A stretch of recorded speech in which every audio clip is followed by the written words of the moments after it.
بكم مشاهدينا في حلقة جديدة من مساء المونديال، حيث تقف رحلة العرب عند محطتها الأخيرة بعد خروج المغرب لتفتح أسئلة كثيرة حول مستقبل الحضور العربي، وهل تتحول المفاجآت إلى إنجازات، وفي المقابل يستمر الصراع على مقاعد النصف نهائي في مواجهات تحمل طموح الكبار وحسابات الوصول إلى القمة.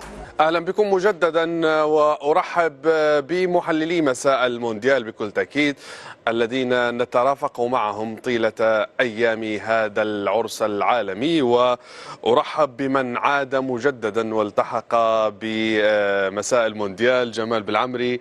عدنا والعود أحمد، ومرحبا بك جمال. مساء الخير، تشرفت بالتواجد هنا معكم مساء المونديال، خاصة مع الأستاذ فتحي والأخ جمال ومعك أنت أيضا. بارك الله فيك سي فتحي. نقولوا في ليبيا مثل غاب وجاب، جمال غاب وجاب. هي عادة والعود جمال مش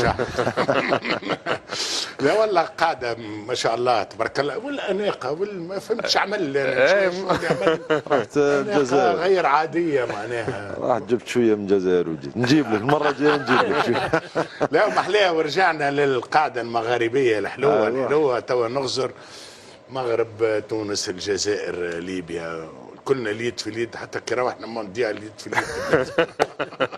شكرا سي فتحي. جمال منورنا دائما، واهلا مرحبا بك. تحية هارد لك لنا جميعا.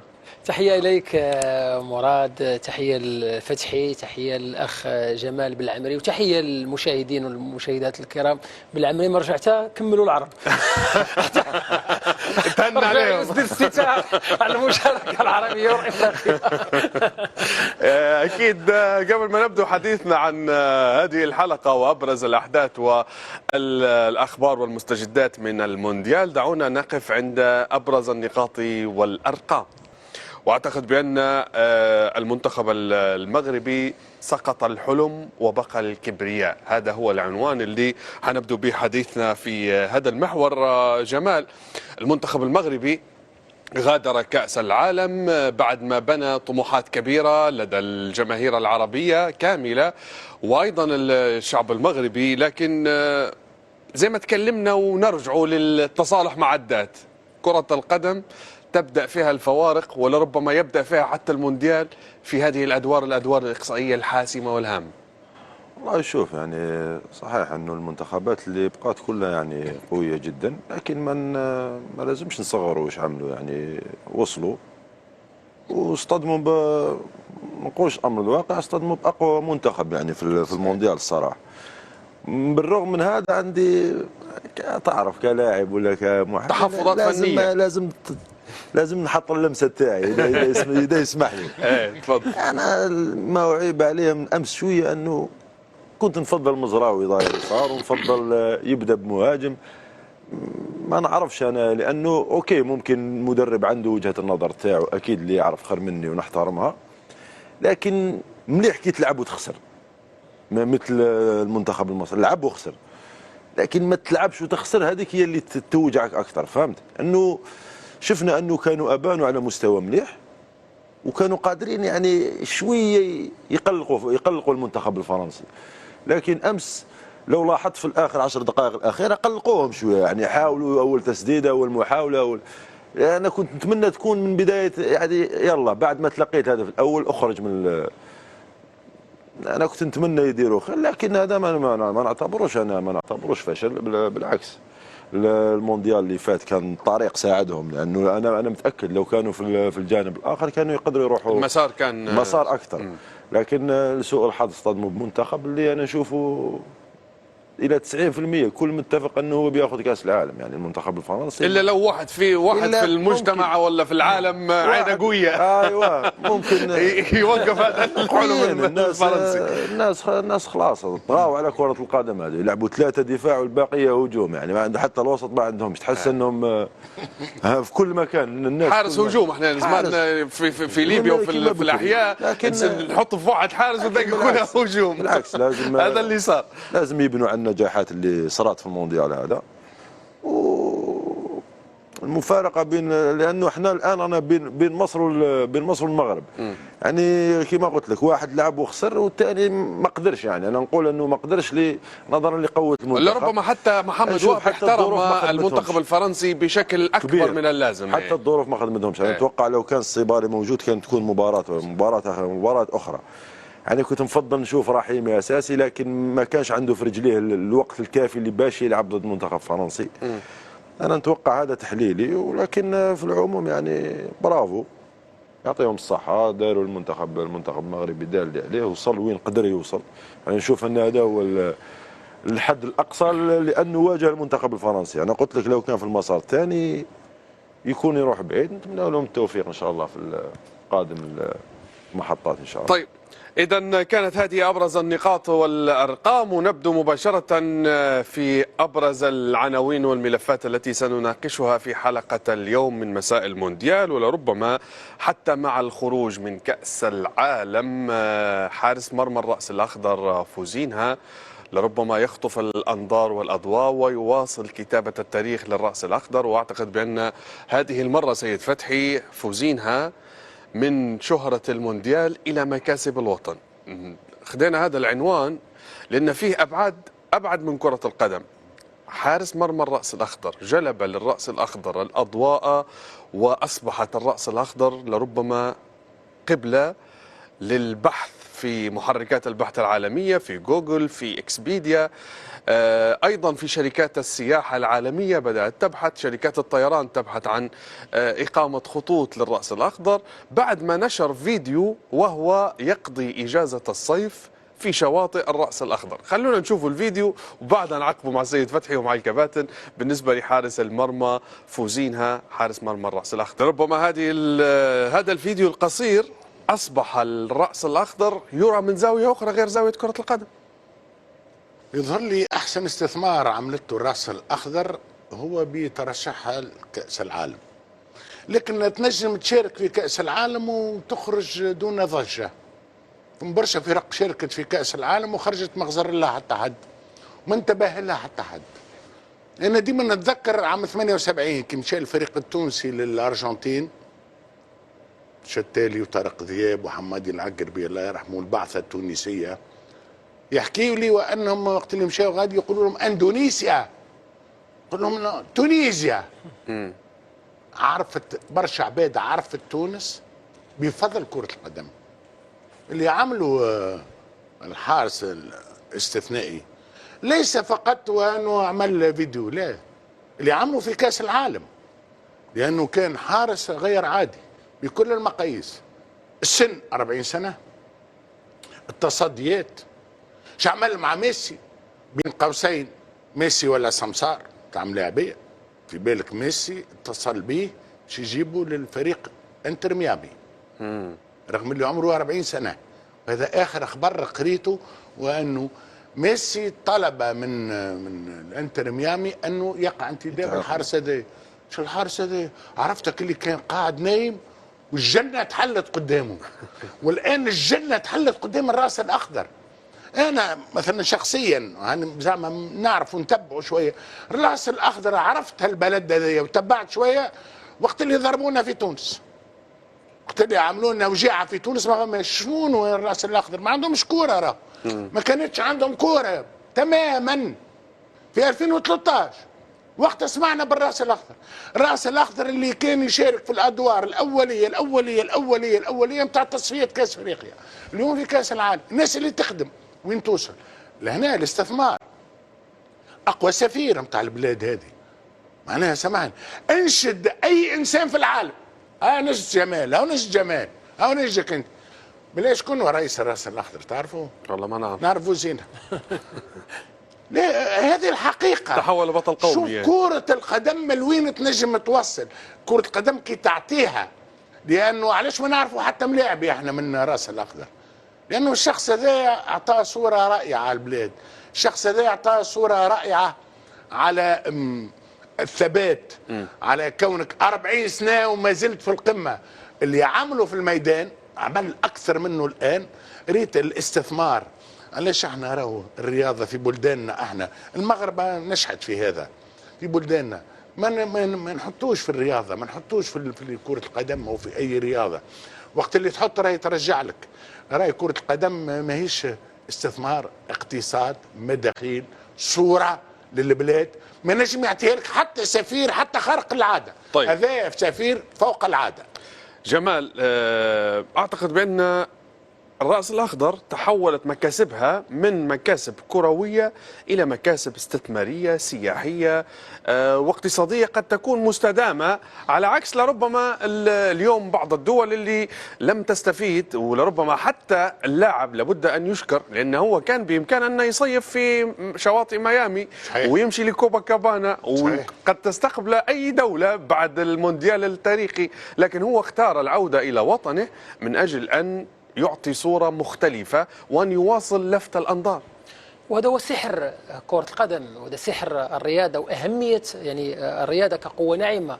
أنا فتحي أعطى مثال بالمنتخب تونس في مشاركة في 1978. أنا أعطيك مثال آخر بخطاب آخر خطب ديال الراحل الحسن الثاني، كان يتحدث عن سعيد عويطة ونوال المتوكل، وقال لهم أنه العالم يعرف موروكو يعني سعيد عويطة ونوال المتوكل صحيح. أكثر مما يعرفوه بملكه.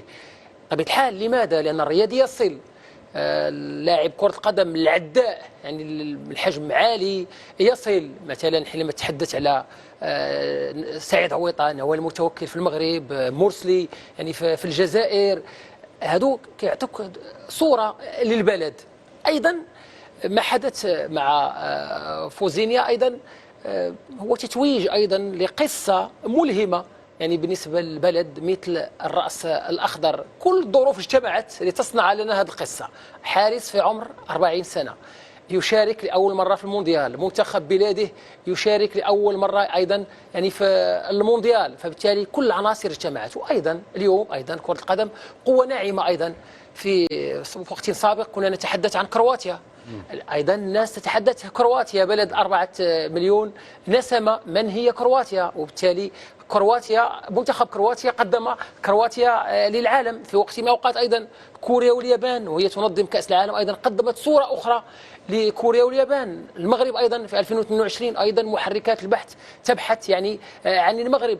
أيضا أنا الحارس فوزينيا يذكرني بعداء من بلد صغير جدا كان فاجئ العالم وفاز بلقب بطولة العالم للألعاب قوى من سانت كيت نيفيس، جزيرة صغيرة جدا، وكان أحرز سباق 100 متر، وأصبح آنذاك أيضا العالم يتحدث عن هذا البلد سانت كيت نيفيس. فليس هناك اليوم من وسيلة أفضل من التعريف بالبلد، من الترويج للبلد، من يعني كرة القدم والرياضة بشكل عام. ولهذا الأمم اليوم تعتبرها قوة ناعمة تستثمر فيها على كل المستويات. فوزينيا اليوم عنده حسابه على مستوى انستغرام 28 مليون متابع، بدا ب 50,000 او عدد اقل قبل المونديال، وانتهى اليوم بدا بعائلته مرته واولاده يعني وصل الى 28 مليون متابع. فهذا يعني ايضا يعني قوه ديال كره القدم. وايضا حتى اللاعبين الراس الاخضر حتى الحال عندهم هذا العمق وهذا الجانب ديال التعريف بالبال. انا تذكرتي حتى المدرب بوبيستا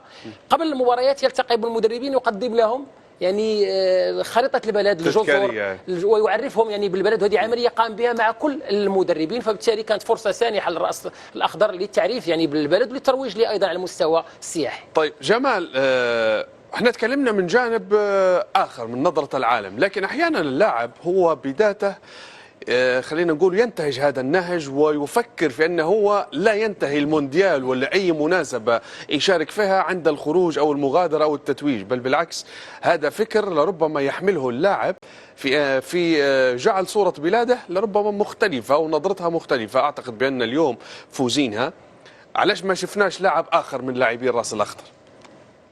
لأنه يعني بصراحة يعني هو يعني الحلقة المشكوكة، يعني حارس 40 سنة ممكن يكون خارج الإطار، الرجل وقف ضد ميسي في مباراة كاملة، يعني أكيد راح يكون هو الحدث. حتى في المباراة اللي تعادلوا فيها مع دور المجموعات مع إسبانيا كان هو رجل المباراة. لكن خلينا نروح لك في نفس السياق لكن بعيد شوية. أنا نشوف أنه إفريقيا الرأس الأخضر هو المستفيد الأكبر من المونديال هذا. هذا المنتخب هذا هو المستفيد. وطرحت كلمه مليحه انه قلت علاش ما مشاش لبلد اخر، لانهم حتى في الملعب عرفوا انهم كسبوا هويه لمنتخبهم وعرفوا انهم راح يروحوا بعيد ولازم يستثمروا في الفريق هذا. والراس الاخضر يعني ما نشفاوش انه كان مؤثر في افريقيا ولا نشفاو يلعبوا تصفيات، فريق عنيد شويه في حين تروح ليه ولا حين يجيك يدافع بقوه، لكن ما تنساش انهم قدموا مونديال يعني مقبول بالنسبه للراس الاخضر. يعني المستفيد الاكبر هو الراس الاخضر من المونديال وفوزيني على الصعيد الشخصي. وكان هذا يعني كان افضل سفير المنتخب. وكره القدم هذه يعني حتى احنا كنا يعني في المجال الرياضي يعني الاستاذ ولا اخ جمال ولا انت كنا سفراء لبلداننا يعني ماشي الراس الاخضر فقط. لهذا لازم شغل تتعمم الفكره هذه. وهذا الحارس يعني ملخص يعني خلينا نقول انه شعب الراس الاخضر يحسوا انه هو ملخص يعني هويتهم، لهذا حبوه وتبناوه كانه هو سفير البلد. كما قال انا رئيس البلد ما نعرفوش لكن نعرف بوزيني كما قال الاستاذ فتحي. يعني 28 مليون يعطينا الملخص يسهل عليك الكلام باش ما نتكلموش كثير. خلاص يعني تقدر تقفل الموضوع هذاك وخلاص بنقفل الموضوع. واحد ما يخليناش نتكلموا يعني دائما يعطيك عنوان وما يخليكش تتكلم. هذا هو يعني. طيب رغم اعترافي بان هو الاقوى والمرشح الافضل للفوز باللقب، لا قوه المنتخب الفرنسي هي السبب ولا اخطاء محمد وهبي السبب. انا محمد وهبي التمس له كل الاعذار ولا احمله اي سبب من اسباب الخساره او تراجع المستوى. يا رجل اسوأ شبح ممكن يطارد المدرب في كل مباراه انه ممكن يكون عنده لاعب او 2 أو 3 دون المستوى. بالامس كان ال10 لعيبه دون المستوى، مع احترامي طبعا قيمه كبيره، اشرف حكيمي، ابراهيم دياز، انا ما بتكلمش عن قيمتهم. اي لاعب في العالم بيبقى احيانا بيجي في مباراه مش في يومه، احنا بنقولها كده بلغه الكره النهارده مش في يومه. ال10 ما كانوش في يومهم. يا راجل اشرف حكيمي مالك العرضيات في العالم، العرضيه كان بيعملها في المدرجات، حتى التسديده اللي في اخر لحظه في الشوط الاول لو تذكروها فاول احرز نفس الكره وبنفس المكان هدف في اللي قبل الماضيه يا بدر. تاكيد لكلامك التسديده جاءت في دقيقه 70. الهدف هذه ارقام فرنسا، والمغرب سددت بعد الدقيقه 70. لكن ايوب عدي هي لم تكن اوامر محمد وهبي. انت تحمل اللاعبين ولا تحمل المدرب الذي يظهر هذا الشكل والاسلوب. هو محمد وهبي يخلي كل اوفرات اشرف حكيمي في السماء. محمد وهبي هيخلي الكرات، يا راجل ايوب عدي اتقطعت منه الكره في نص الملعب اكتر من مره وتروح لياسين بونو ويتصدى. محمد وهبي يخلي مزراوي يرتكب هذه الاخطاء. من اعطى الاوامر الفنيه ان يلعب في المنطقه الخلفيه ويحضر في منطقه الجزاء؟ لا وكان هناك تراجع مبالغ فيه. هل اللاعبين من انفسهم ام اوامر مدرب؟ مزراوي تم تجربته قبل كده في اكتر من مكان. يا راجل ده ظهير ايمن كان افضل لما لعب مكان اشرف حكيمي. ظهير ايمن مزراوي تفتكر كان افضل؟ هو اصلا كان افضل. ماشي. من العب مزراوي قلب دفاع بالامس؟ ما هو مزراوي اتجرب قبل كده في كل الاماكن حتى مع مانشستر لعب. مزراوي بيتجرب في كل الاماكن وبيقدم افضل يعني تحمل اللاعبين اكثر من المدرب. مش يعني اللاعبين انا مش عايز الومهم بس ما كانوش في يومهم. اللعيبه ما كانوش هذا مساعد ما يتفق وياك. اللعيبه ما كانوش. هات لي لاعب واحد. شوف انا دلوقتي مدرب وعندي 10 لعيبه في الملعب غير حارس المرمى.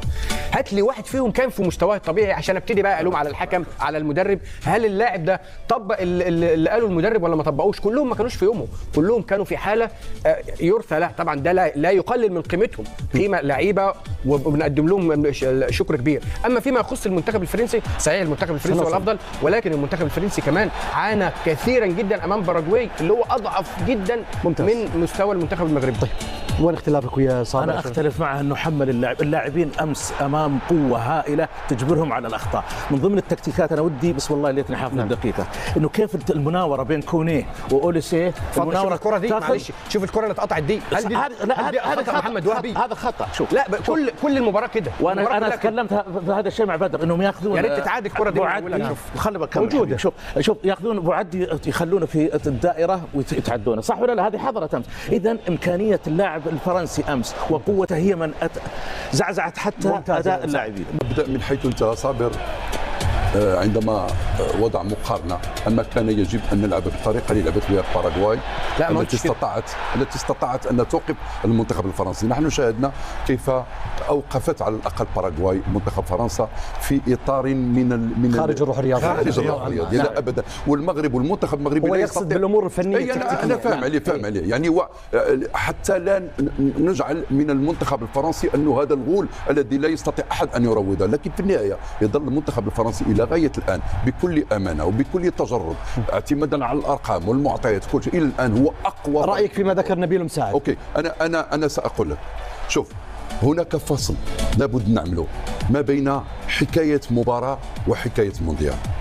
اوكي، حكايه مباراه اخفق المنتخب المغربي في كتابه فصولها، وانا هنا اتحدث على مباراه فرنسا على كل المستويات. اخفقنا في كتابه هذه القصه او الحكايه الجميله في خلاف تام على خلاف ما فعلناه مع المونديال. في النهايه احنا مونديال كتبناه بطريقه رائعه. اذا ما هي الاسباب اللي الاسباب؟ صابر ذكر ال10 لاعبين لم يكن في يومهم، مساعد ونبيل ذهبوا الى محمد وهبي اكثر من اللاعبين. بدر الى اين يتجه؟ هناك اسباب تكتيكيه فنيه وهناك اسباب بدنيه. المنتخب المغربي لم يكن بالمنسوب واللياقه البدنيه التي يستطيع ان يربح فيها معارك ضاريه، كانت على مستوى وسط الميدان وكانت على مستوى خط الدفاع. الاختيارات التكتيكيه ايضا يجب ان نضع عليه الاصبع. عمليه وضع نصير مزراوي تحت الاكراه في منطقة مدافع أوسط مع أنه هو يجيد لاعب على يعني أنت مع المدرب أكثر في تحمل المسؤولية وتحمل لا المدرب واجه خيارين أو إكراهين يا مشاري. الإكراه الأول أنه عنده إصابات لابد أن يعوضها، ثم أيضا عنده قوة المنتخب المنافس. أنت ذكرت بنفسك أن هناك أسباب. الأسباب التي أدت إلى خروج المغرب، أنا بذكر لك الأسباب، رتبها. أنا قلت لك الأسباب الفنية. أول مرة تتردد بهذا الشكل. أبدا لا. صابر تكلم بشكل مباشر، مساعد تكلم بشكل مباشر. يا سيدي انا بقول لك اسباب فنيه. نعم. الاسباب الفنيه لخروج المغرب. الاسباب الفنيه انا ذكرتها لك، اننا اولا لم نكن بالشكل الفني اللي يعطينا القدره على منافسه منتخب يعني مدرب فرنسا. طبعا هذه اختيارات مدرب. يعني انت متردد تقول محمد وهبي؟ لا ابدا. عندما يا سيدي عندما اقول لك اختيارات فنيه فانا انسبها مباشره للمدرب. اذا ليس باي لاعب ممكن نلعب انا بمهاجم وهمي.